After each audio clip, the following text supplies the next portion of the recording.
Oh, hey, Tyler from Vi Gardens here, and today we're going to be talking about pH and its effects on your hydroponic garden. So, pH is going to be the measurement of acidity to alkalinity inside of your hydroponic solution. Okay, so this scale goes from 0 to 14, 0 being the most acidic and 14 being the most alkaline or base. And in this, 7 is considered neutral.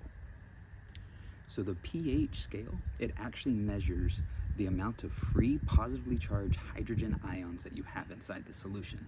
The more free hydrogen ions you have, the lower your pH and the more acidic it's going to be.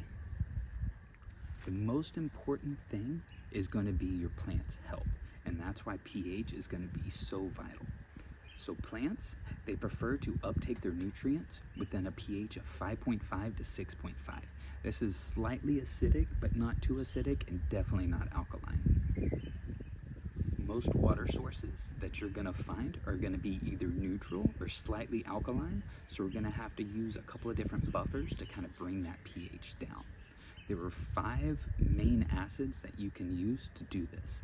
So you've got phosphoric acid, sulfuric acid, nitric acid, citric acid, and then also vinegar.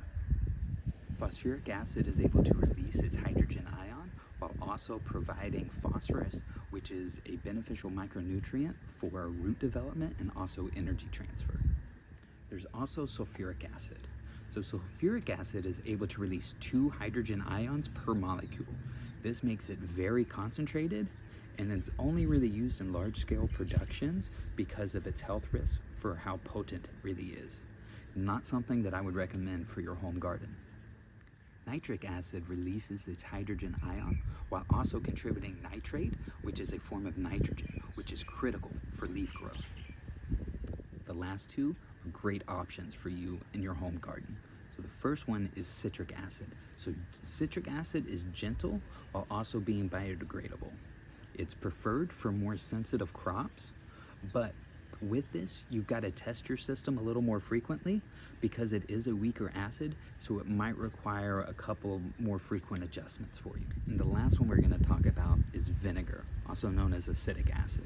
So with this, you want to make sure that you use white distilled vinegar and not an apple cider vinegar or a red wine vinegar or anything like that, because the others could have other compounds inside them that we don't necessarily want inside of our nutrient solution. So it's best just to keep with the white distilled vinegar. When it comes to raising your pH, you do have 2 great options at home. The first one is going to be baking soda. So baking soda is sodium bicarbonate.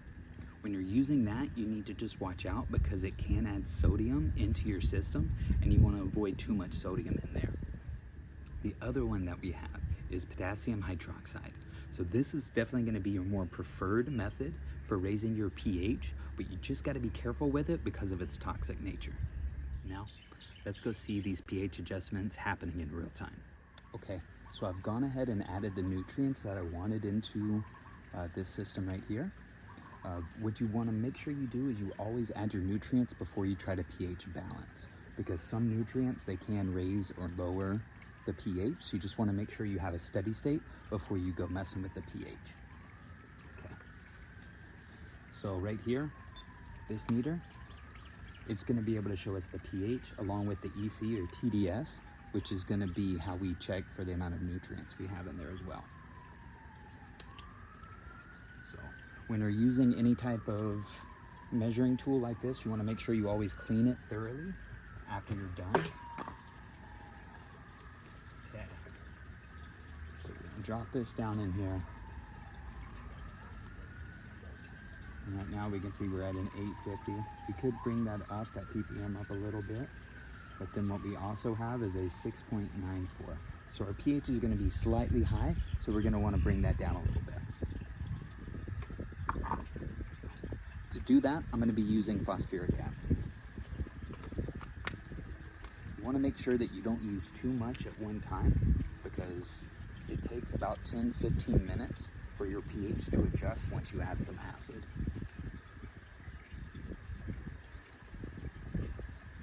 Okay. So I've added a little bit, and we're gonna check back in about 10 minutes and see where our pH is at. Okay, it's been about 10 minutes. We're gonna go ahead and check to see where our solution's at. Anytime you're using a meter like this, make sure you always take care of the probe. Anytime it gets dried out or anything, it can get scaling on it and can throw off your readings. So every time I'm not using it, I put it back in the storage solution. Okay. So now let's see where we're at.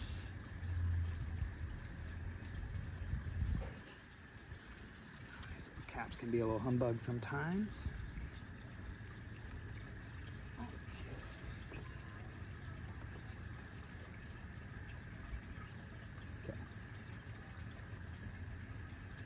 You can see here it's starting off, we're at 6.59, it's saying now 5.8. So we know we've already dropped it down good. We're down into the range that we want to be. As for right now, I don't want to add anything else to it just because it could take a little while more for this to stabilize. So it might get down to like the 6.3 zone, and that's somewhere I really like to keep it. So, yeah, see, it's still dropping a little bit, 6.52. So, and then we've got 930 for our ppm, so that's a good amount of nutrients that we have in there. Yeah, see, 6.5. So, yeah, I think there we are good. And from here, we can just kind of let it go and see how the plants take to it. All right. Thank you guys for watching. If you have any questions, you can email me at tyler@vigardens.com, or you can send a message to our website at vigarden.com. All right, thanks.